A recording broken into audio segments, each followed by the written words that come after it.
परवीन कंधे पे गमछा टांग अपने खेतों की तरफ निकलने लगता ही है कि तभी पीछे से उषा उसे रोक लेती है। रुको, अरे रुको। ओहो, अब क्या हो गया? अपने साथ ये लेके जाओ। उषा एक काला धागा परवीन को दे देती है। अरे इसकी क्या जरूरत है, रात को सोना ही तो है। अरे तो रात को ही तो खतरा होता है, बताया था ना। आप सुन नहीं रहे क्या? लोगों के साथ क्या क्या हो रहा है आजकल खेतों में। अरे कुछ नहीं हो रहा, फालतू की बातें बना रहे हैं। फसल कटाई का टाइम चल रहा है तो कोई चोर वोर आ गया होगा हाथ साफ करने। इन बावली बच्चों ने बातें बनानी शुरू कर दी। आप ज्यादा शाने मत बनो और लेके जाओ इसे। अरे चिंता मत करो तुम।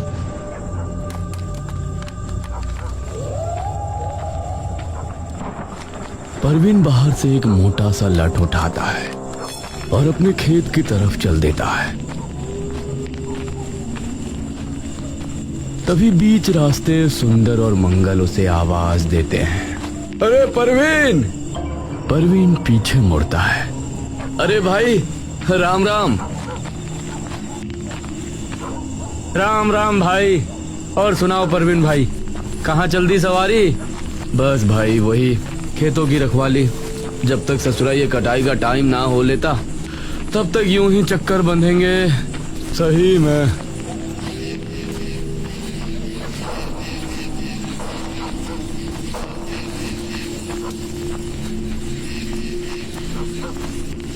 तीनों खेत तक पहुंचकर अपने अपने खेतों पे निकल जाते हैं।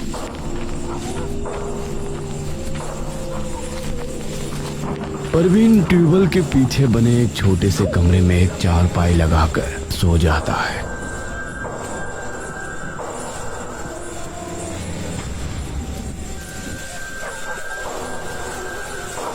आधी रात हो चुकी होती है और सारे खेत एकदम सुनसान, बस हवा में लहरा रहे होते हैं कि तभी परवीन के कानों में अचानक से पायल के खनकने की आवाज पड़ती है। पायल की आवाज कानों में पड़ते ही एकदम से परवीन की आंखें खुलती हैं। परवीन बाहर झांक कर देखता है लेकिन उसे कुछ नहीं दिखता।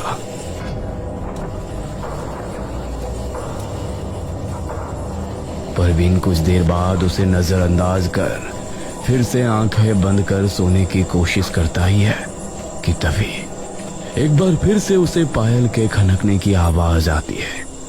परवीन एकदम से कमरे से बाहर आकर सुनसान खेतों में इधर उधर देखने लगता है लेकिन फिर से उसे वहां कोई नहीं दिखता। क्या चक्कर है ये? परवीन एक बार फिर से पलटकर अपने खेतों की ओर देखता है पर सामने सिर्फ हवा से लहराती फसलें होती हैं। सुंदर को अपने इतने पास खड़े हुए देखकर परवीन का दिल उसके हलक में आ जाता है। अरे बावली बुझ, एकदम से पीछे आके खड़ा हो गया मेरे।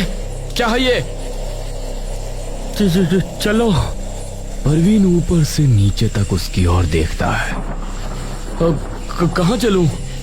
वो किसी की खेत की फसल चोरी हुई है। किसकी?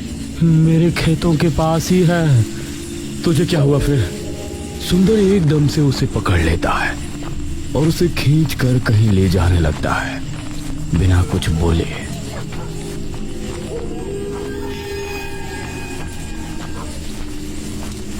अरे क्या हो गया? एकदम से सुंदर परवीन को खेतों के अंदर से खींचता हुआ ले जाने लगता है।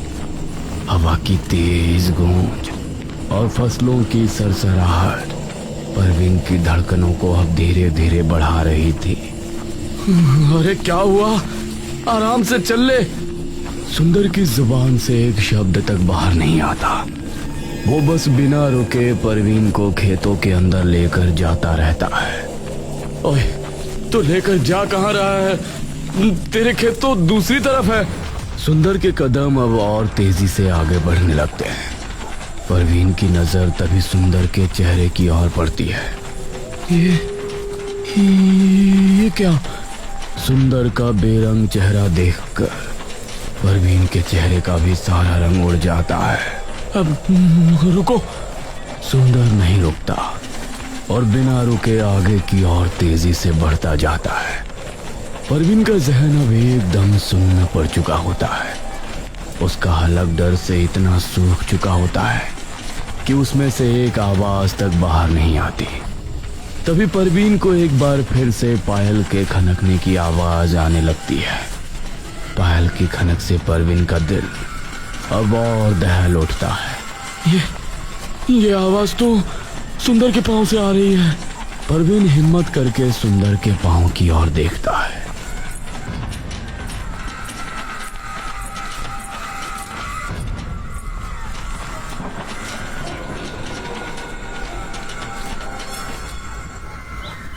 परवीन घर पर बैठा हुआ कि तभी उषा उसके पास दौड़ती हुई आती है। सुनिए। ओहो, क्या हुआ भाई? आप आज से खेत मत जाइएगा रात को। क्या? पर क्यों? नहीं, बस कह दिया ना, नहीं जाना। अरे पर क्यों, ये तो बता। अरे आप कान बंद करके निकलते हो क्या घर से बाहर? सुन नहीं रहे कि क्या क्या हो रहा है? क्या हो रहा है? जो भी खेतों में जा रहा है रात को, उन सबको वो दिख रहा है। परवीन धीरे से उषा के पास आता है। क्या वो? छलावा। क्या? छलावा। अरे वो तो सुन गया था, पर है क्या ये? छलावा बहुत ही खतरनाक चीज है। अगर एक बार किसी के पीछे लग गया तो बिना उस इंसान की जान लिए वो उसे छोड़ता नहीं। पर जाना तो पड़ेगा ना, वरना कोई फसल चोरी कर ले गया तो फिर आपको काला धागा दूंगी भैरों का, उसे ले जाना, फिर करीब नहीं आएगा वो। और ध्यान रखना, वो किसी भी इंसान का रूप ले सकता है। परवीन के हाथ पांव में बिजली की तरह कपकपी दौड़ जाती है और तभी परवीन फटाफट अपना एक हाथ अपनी जेब में डालकर कुछ ढूंढने लगता है। हे भगवान, वो धागा कहाँ है? परवीन खौफ से भरी नजरों से बस एक टक सुंदर की भयानक मुस्कान की ओर देखता रहता है कि तभी उसे दिखता है कि सामने एक पीपल का पेड़ है। पीपल का पेड़? ये क्या है? तू मुझे यहाँ क्यों लाया? सुंदर धीरे से परवीन की ओर देखता है और परवीन बस कुछ देर तक चुपचाप कांपती आंखों से उसे देखता रहता है। यहाँ से रात को आवाज आती है, झंकार, पायल की झंकार। जब तक परवीन कुछ समझ पाता, सुंदर एक झटके से अपने हाथ में पकड़ा लालटेन बुझा देता है और अचानक चारों ओर बस अंधेरा। तभी एक बार फिर से पायल के खनकने की आवाज आती है, पहले दूर से, फिर करीब, फिर इतनी नजदीक जैसे परवीन के कान के बिल्कुल पास। परवीन के कानों में पायल की झंकार पड़ते ही हवा की सरसराहट एक ही दम से हल्की पड़ जाती है। परवीन अब इतना सहम चुका होता है कि पीछे मुड़ने तक की उसकी हिम्मत नहीं होती। वो अपनी आंखों की पुतलियां इधर उधर कर पूरी कोशिश करता है कुछ देखने की, लेकिन उसे कुछ नहीं दिख पाता। कौन है? सुंदर? परवीन की सांसें तेज हो जाती हैं। उसके पीछे से ठंडी उंगलियां उसके कंधे को छू लेती है। जैसे ही उस स्पर्श का एहसास परवीन के जहन तक पहुंचता है, परवीन तभी एक गहरी सांस लेता है। हे भगवान, ये क्या चल रहा है? पेड़ के नीचे खुदाई वाले गड्ढे खुद से और गहरे होने लगते हैं। मिट्टी अपने आप गिर रही है, जैसे कोई अंदर से बाहर निकलने की कोशिश कर रहा हो। परवीन जैसे उन गड्ढों की गहराई में जाते जाता है, उसके अंदर से उस सन्नाटे को चीरती हुई एक चीख निकलती है। बचाओ! बचाओ! परवीन झपट कर मिट्टी को नोचकर उस गड्ढे से बाहर निकालता है और बिना रुके आगे की ओर दौड़ने लगता है। पीछे से पायल की खौफनाक छन छन उसके कानों में गूंजती रहती है। परवीन बिना एक बार भी पीछे मुड़े बस दौड़ता जाता है। ये कहाँ फंस गया? परवीन का मुंह एकदम लाल हो चुका होता है। उसकी सांसें पूरी तरह से फूल चुकी होती हैं, लेकिन फिर भी वो हाँफता हुआ दौड़ता चला जाता है। तभी पीछे से डरावने तरीके से चीखते हुए एकदम से सुंदर की आवाज आती है। रुक! परवीन को तभी अपने पीछे से किसी के दौड़ने की आवाज आने लगती है। परवीन हाँफता हुआ और जोर लगाकर दौड़ना शुरू कर देता है। हे प्रभु, रक्षा करना, रक्षा करना, रक्षा करना प्रभु! परछाई को देखते ही अब परवीन की धीरे धीरे आस टूटने लगती है और उसके कदम धीमे पड़ने लगते हैं। तभी परवीन को दिखता है कि सामने एक खेत में मंगल खड़ा हुआ है। ये देखते ही परवीन की सांस में सांस आती है और वो पूरी जान लगाकर उसकी तरफ दौड़ने लगता है। वो दौड़ता जाता है, लेकिन उसके करीब आने की बजाय वो उससे और दूर होने लगता है। ये क्या है? मैं आगे भाग रहा हूँ लेकिन और पीछे जाता जा रहा हूँ। परवीन नीचे जमीन की तरफ देखता है और तभी एकदम से जाकर वो मंगल की पीठ से टकराकर नीचे गिरता है। अरे मंगल भाई, कब से आवाज दे रहा हूँ, सुन ही नहीं रहे हो आप तो। भाई यहाँ इन खेतों में कुछ है। मंगल धीरे धीरे पीछे पलटता है। मंगल का चेहरा एकदम नीला और उसकी आंखें एकदम काली, मानो कोई जिंदा लाश परवीन के सामने खड़ी हो। तभी अचानक परवीन के नीचे की मिट्टी फिर से उसे निगलना शुरू कर देती है। नहीं नहीं, मैं बचाओ! परवीन खूब हाथ पैर मारता है, लेकिन उस धंसते गड्ढे से बाहर नहीं निकल पाता। परवीन जी, कहाँ हो?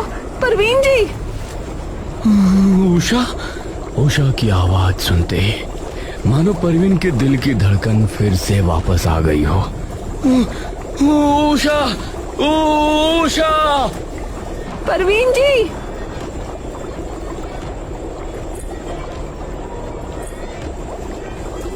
परवीन को तभी अपने सामने लालटेन की चमकती रोशनी आती हुई दिखती है। उस रोशनी को देख परवीन का चेहरा खिल उठता है। परवीन जी! उषा! यहाँ! यहाँ! परवीन जोर जोर से हाथ हिलाने लगता है। यहाँ! तभी लहराती फसलों में से उषा लालटेन लिए वहां आती है, जहां वो परवीन को जमीन आधा धसा देखती है। हे भगवान! परवीन जी! उषा! उषा दौड़ती हुई बाहर आती है और हाथ पकड़कर परवीन को बाहर खींच लेती है। उषा को देखते ही परवीन की आंखें नम पड़ जाती हैं। क्या हुआ था? यहाँ क्या कर रहे हो आप? परवीन एकदम से उषा के गले लग जाता है। अरे क्या हुआ? उषा उसे अपने से हटाकर सामने करती है। क्या हुआ, पहले ये बताओ। वो सच में है यहाँ। ये बात सुनते ही उषा की आंखों का मानो सारा रंग उतर जाता है। उषा फटाफट से परवीन का हाथ थामती है और वहां से अपने खेत की तरफ भागने लगती है। मैंने कहा था ना आपको, और आप वो धागा भी नहीं लाए ना? शायद रास्ते में कहीं गिर गया होगा। अब चलो पीछे मत मुड़ना, और चाहे किसी की भी आवाज क्यों ना आए। उषा और परवीन जैसे तैसे करके अपने खेतों तक पहुंच ही जाते।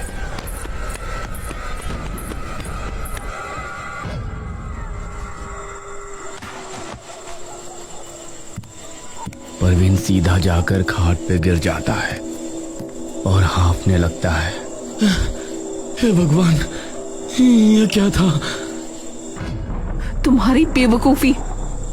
अरे माफ कर दो, आज तो तूने बचा लिया भगवान बनके। ठीक से लेट जाओ। परवीन आराम से खाट पे लेट जाता है और उषा उसके पास ही बैठ जाती है।